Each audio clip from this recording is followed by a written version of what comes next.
Greetings and welcome to A Journey Through Aesthetic Realms. Today we present the second of a three-part series on Sri Haidakhand Babaji, featuring an interview with Miss Marge DeVivo, who is one of Babaji's trusted disciples from the United States. Last week we heard the story of how a young yogi who was discovered in a cave in Haidakhand, India in 1970 was believed to be the legendary Haidakhand Babaji, who lived in the 19th and early 20th centuries.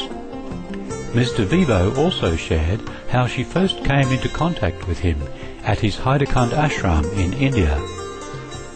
Today we'll continue our interview with Ms. DeVivo about her encounter with the legendary saint who is regarded by many as the immortal Mahavata Babaji, who is described in Yogananda's Autobiography of a Yogi. It was a constant checking within, in alignment or am I not, and he always gave an indication really quickly of when you were in alignment. He always gave some sort of blessing or something, or gave you a piece of fruit, or just smiled. There was an immediate acknowledgement anytime you were in alignment. But if you were ever going to him in expectation, you didn't get anything. He didn't even look at you if you were not right in the zone, right on the beam at that moment. So it was a great way to know when you're in alignment, when you're not, knowing that your inner atmosphere is the most important thing around him at every given moment. Before I went, I knew that his teachings were truth, simplicity, and love, and unity of all religions. And then in Haidakhand, you'd live that, because there's people from every country in the world all visiting there, and you might all speak a different language most of the time, but then when you went into the temple, you all sang in Sanskrit, and you all sang the names of God. Previously, Ms. DeVivo shared with us that so many people wished to stay in Babaji's presence, largely because of the unconditional love which they felt from him. Babaji had said, "Whosoever comes to me with love, then I will show him or her love without anything imaginable." There was so much unconditional love coming out of him, even though he knew all my past, all my future.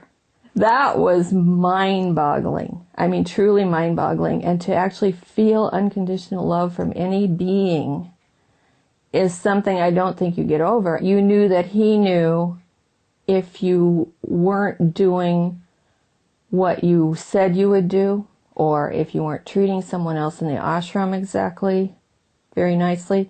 You knew that he knew all of it.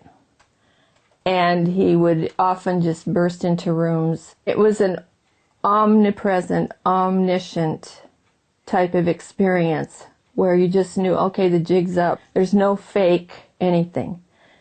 He knows me from my core. Who else can you run into who will make you really, truly be accountable to yourself? And that was one of the greatest blessings of being there.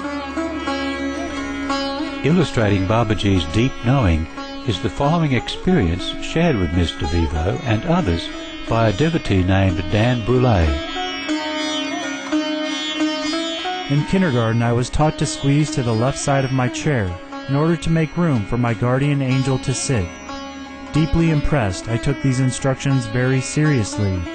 I remember consciously and obediently forming the secret habit of leaving space beside me for what the nuns and priests told me was God's heavenly messenger and special protector, my personally assigned guide and helper.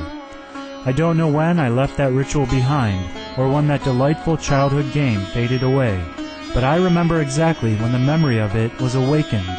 It was in August 1980. It was my second day in Haidakhand. I was sitting in the shade on a stone ledge, leaning back against a wall. A woman who told me that she had been Babaji's disciple for 8 lifetimes was screaming at me as if I had just committed a mortal sin. She was threatening me with a stick. "Do you know where you are sitting? That's Babaji's room behind you. You can't sit there." A moment later, Babaji came whirling around the corner of the building. She began to prostrate herself and attempted to kiss his feet. but he walked right past her and snuggled up alongside me on the seat. He curled up like a cute little boy. His eyes sparkled. He giggled like a child in church. The moment exploded in a gentle burst of white light, and I was back at that kindergarten desk. I was looking into the loving eyes of my guardian angel. Everything stopped.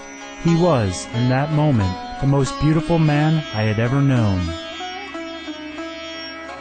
There are many fascinating reports about Babaji's supernatural powers. In September 1970, Babaji ascended Mount Kailash in Tibet and sat on the summit absolutely motionless and without food, sleep or leaving his seat for 45 days. Chandramani, the devotee who first found Babaji in the cave in Haidakand, went together with the great saint to Mount Kailash and reported later, "All this time I was with him, but not once did I see him get up for anything, not even to have his bath. All this time he remained sitting at one spot, absolutely motionless.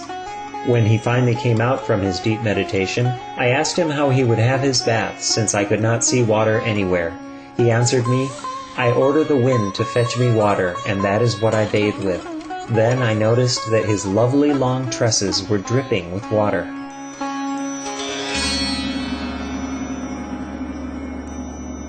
Chandramani also recounted that not only did Babaji not eat for long periods of time, but that also he himself didn't feel hungry while staying with him. However, once when Chandramani was very thirsty, Babaji let water and milk spring forth from a Shiva Lingam, a stone symbolizing Lord Shiva. It has also been observed that at times Babaji's feet left no footprints, that his clothes didn't get soiled when he was walking in mud, and that he was light as a feather when carried by someone else. He was seen appearing in different places at the same time, and a lion and a cobra who came near him behaved as though they were household animal companions. Babaji was also said to have the ability to miraculously multiply food. The kitchen workers in his ashram experienced that there was always enough food for visitors, even when suddenly a bus with 100 visitors came and they had only prepared food for 20 people. Yet another fascinating ability of Haidakand Babaji was that he could speak many languages without any accent. Every time we were away from Babaji, we'd say, gosh, we have to ask him all these questions. And then we'd get in his presence and there were no questions. The mind was just boink, everything's fine, no questions, no problems, nothing. I finally wrote down all the questions and said, okay, this is it. We've got to ask him all these things. So we took that list, went back to the ashram, to the temple where Babaji was for this whole celebration. So I'm reading the questions, and he was answering in Hindi. If there were Indian translators around, he'd use them. But if he was with you alone, he would speak your language completely, and not even with an accent. He would speak exactly the way that you would talk, actually. Babaji said of himself, "I am nobody and nothing. This body has no meaning. I am only a mirror in which you can perceive yourself." It was so intense and so many things happening at once. It's after you got home that you could really look at things and say, okay, here's what he was showing me. And he was always reflecting back to you the way that you are. The mirror is what we talk about a lot. I'm sure that's with every great spiritual teacher, their mirror. Ms. DeVivo recalls that for a while she had a hard time getting along with another disciple at the ashram. Silently aware of this, Babaji set about to heal their relationship in a subtle way by gifting Ms. DeVivo a beautiful mala, or a string of beads used for meditation, which had originally been offered to him. It was afterwards that I found out that the man who gave him the rose quartz beads was the one who I was having the fight with. And he was actually a jeweler. And he had gifted Babaji with those beads, and Babaji just automatically gave them to me. Then, after that experience, every time I saw this man, all we talked about was the beads, which was perfect. He hardly kept anything for himself. Everybody wanted to bring gifts, and he would just say office, kitchen, da-da-da-da. He was passing things out, or even if he wore a shirt once, then he passed it to someone else. Constant movement of energy, and never hung on to anything at all for himself. Babaji lived a life of utmost simplicity. Even during winter he would bathe at 4 in the morning in the cold Gautama Ganga River and remain there for an hour. In the early years he had no room for himself, and later he had but a tiny room. He ate sparingly. Sri Hadikand Babaji clearly had come to earth not to receive. He had said, "I have come to give, only to give. Are you ready to receive? I give everything, but few ask for what I have really come to give." While using his physical vehicle, Babaji took on the bad karma of others to relieve them of their suffering. And he was always taking on karma. And I mean, in Harakan he was just glowing with so much energy, and by the time we went to Vrindavan and there were the hundreds of people from morning till night, he just looked like he was in agony. This was just one of many ways that Babaji was assisting humankind with his vast spiritual abilities. It really looked like it was very, very difficult for a being like him to come into a physical body and function in a way that didn't blow somebody off the planet, because he could do that. It's really important that he tones it way down. He gives you only as much as you can handle, and maybe just a little bit more than that. In describing his great power, Babaji likened himself to fire. He said, "I am like fire. Don't stay too far away, or you will not get the warmth. But don't get too near, or you may burn yourself. Learn the right distance." Babaji had appeared in 1970 and remained in his physical form for 14 years until 1984, when he stopped his heart. He had mentioned many times to his devotees that he was going to leave.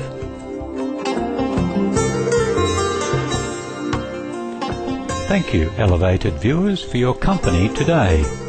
Please join us again next Sunday, October 31st, for the third and final part of our interview with Ms. Marge DeVivo in getting to know more about Sri Hadikand Babaji.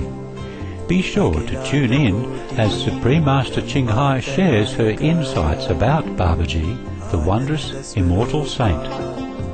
Now please stay tuned to Supreme Master Television for our noble lineage, right after noteworthy news. May heaven's love and light guide you always. To find out more about Babaji and his message, please visit www.babaji.net, www.babajispeaks.com, and www.vishwagifts.com.